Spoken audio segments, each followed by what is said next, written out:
The world we live in moves so quickly that it's no surprise that it was completely different a mere century ago. Take a look around your home. 100 years ago, there were no fridges, or microwaves, or hairdryers, and very rarely did someone have a bathroom, let alone 2 or 3. Your medicine cabinet wouldn't be filled with Advil or Tylenol, but over-the-counter heroin or mercury. The Eiffel Tower was the tallest structure on Earth. From its debut at the 1889 World's Fair in Paris until the completion of the Chrysler Building in 1930, Gustave Eiffel's wrought iron marvel represented the peak of human engineering.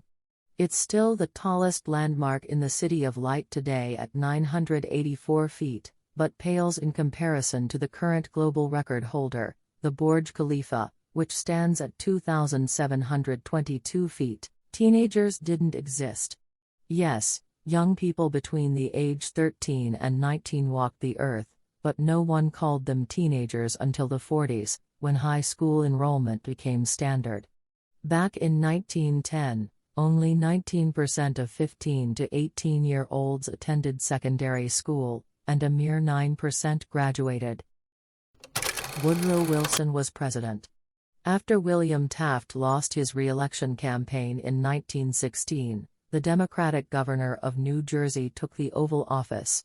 He's best known for his foreign policy and leadership during World War I, when he urged Congress to make the world safe for democracy. The Great War had just ended. At the 11th hour of the 11th day of the 11th month of 1918, Germany signed an armistice agreement with the Allies that signaled the end of a 4-year global war that killed 14 million people and wounded 21 million others. Peace wouldn't last very long. World War II started 2 decades later in 1939. Kids played with Raggedy Ann and Lincoln Logs. Teddy bears, named after President Theodore Roosevelt, were another favorite, with Tinker toys, electric trains, and erector sets also filling toy boxes across the country.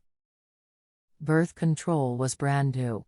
Social reformer Margaret Sanger actually coined the term birth control a few years earlier, publishing the periodical The Birth Control Review and book What Every Mother Should Know in 1917.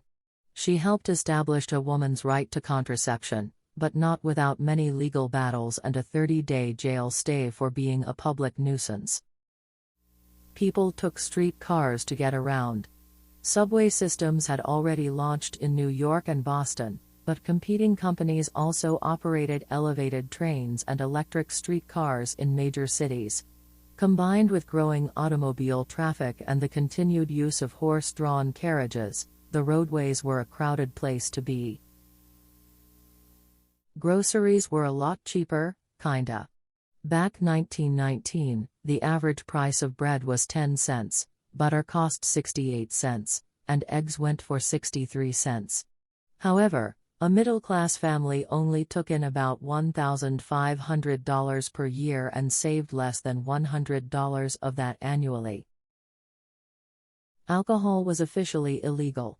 Prohibition officially went into effect in 1919 with the passage of the 18th Amendment.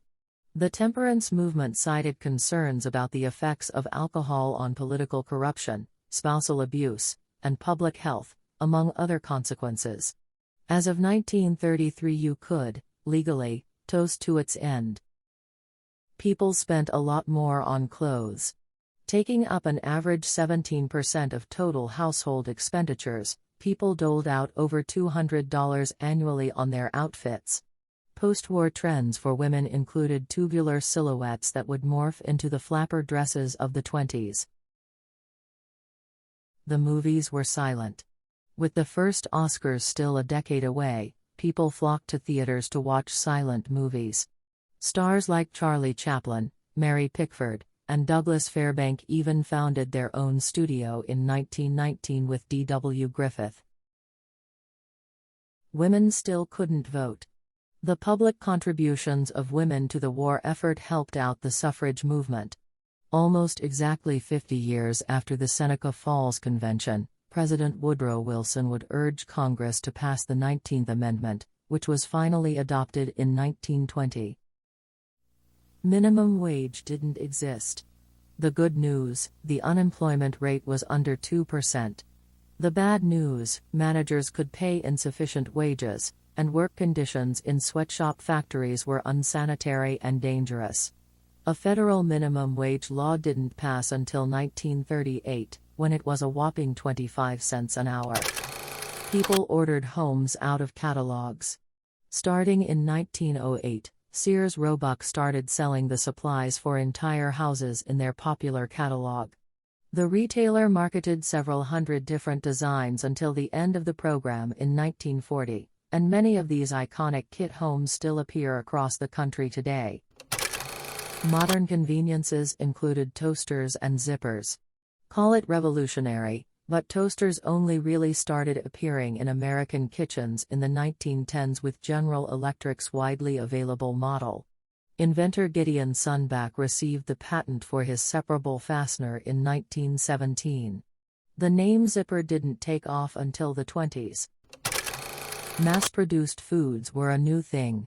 Kellogg's iconic corn flakes started appearing on more grocery stores' shelves in the 1910s, and Nabisco officially introduced Oreos in 1912. Moon pies came about in 1917 thanks to a coal miner who asked a bakery salesman for a snack as big as the moon. Dating replaced courtship. The advent of the automobile changed everything when it came to romance. Instead of meeting a young lady at her house, with her entire family present, suitors could whisk away love interests on actual dates, a novel concept, outside of the home. Jazz and dance clubs were all the rage. Radio programs broadcasted the news, sports, comedy, and music. The 1920s sparked a musical plethora of new styles such as jazz, blues, Broadway, and dance bands. With the introduction of fun, edgy music, many young people gravitated to dance clubs and roadhouses to socialize. They could gather with their friends and enjoy all the latest in music and dance steps such as the Charleston, Black Bottom, Shimmy, Foxtrot, and the Lindy Hop.